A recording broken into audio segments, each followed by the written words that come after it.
ஹாய்ங்க. இன்றைக்கி as usual டே வந்து நார்மலாக தான் போச்சு. அண்ட் எங்கள் அண்ணனுக்கு ஒரு இன்டர்வியூ இருந்தது. ஸோ அதுக்கு அவர் கூட போயிட்டு வந்திருந்தேன். அண்டு கன்சிஸ்டண்ட்டாக இருக்கணும் அப்படின்னு நினைப்பேன். எக்ஸாம்பிளுக்கு வீட்டில் இருக்கும்போதெல்லாம் கொஞ்சம் படிப்பேன். அதாவது டெய்லி ஒரு சாப்டர் முடிச்சுட்டு டெஸ்ட்டெல்லாம் போட்டு பார்ப்பேன். மறையூர் போனதும் கூட நான் கொஞ்சம் படித்தேன். அந்த ஃபங்க்ஷன்லாம் முடிஞ்சதுக்கப்புறம் சென்னை வந்ததுக்கப்புறம் அந்த கன்சிஸ்டன்சி அப்படியே போயிட்டு அட்லீஸ்ட் நான் வீடியோவாச்சும் அப்லோட் பண்ணுறேனே, அது ஒன்று தான் இருக்குது. பட் ஏன் அந்த கன்சிஸ்டன்சி எனக்கு வரமாட்டேங்குனே தெரியலை. மேபி உங்களுக்கு அந்த மாதிரி ஏதாவது இஷ்யூஸ் இருந்தால் அதை எப்படி சால்வ் பண்ணுறது அப்படின்னு சொல்லுங்கள். எனக்கு நிறைய விஷயங்கள் பண்ணணும்னு ஆசை. அதுக்கு நான் இப்போ கூட காமிச்சிருவேன். லைக் டிக்னு ஒரு ஆப் இருக்குது. அந்த ஆப்பில் போனீங்கன்னா நமக்கு ரிமைண்டர் செட் பண்ணிக்கலாம். ஸோ எந்தெந்த டைம் எதை செய்யணும் அப்படின்னு சொல்லிட்டு நம்ம ரிமைண்டர் கொடுத்துட்டோம்னா ஸோ அதுக்கு நோட்டிஃபிகேஷன் அனுப்பிக்கிட்டே இருக்கும்.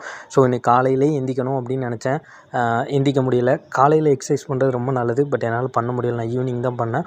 பட் நான் ஒரு மார்னிங் பர்சன் தாங்க. எனக்கு காலையில் ஒரு 5 மணிக்கெலாம் எந்திக்கணும். அதான் என்னோட ரொம்ப ஆசை. பட் நடக்கவே மாட்டேங்குது. வீட்டில் இருந்தால் கூட எப்படியும் 6 மணி, அதுக்கு மேலே வீட்டில் தூங்கவே முடியாது. மிஞ்சி போனால் சண்டே 7 மணி, அதுக்கு மேலே நான் வீட்டில் இது வரைக்கும் தூங்கினதே இல்லை.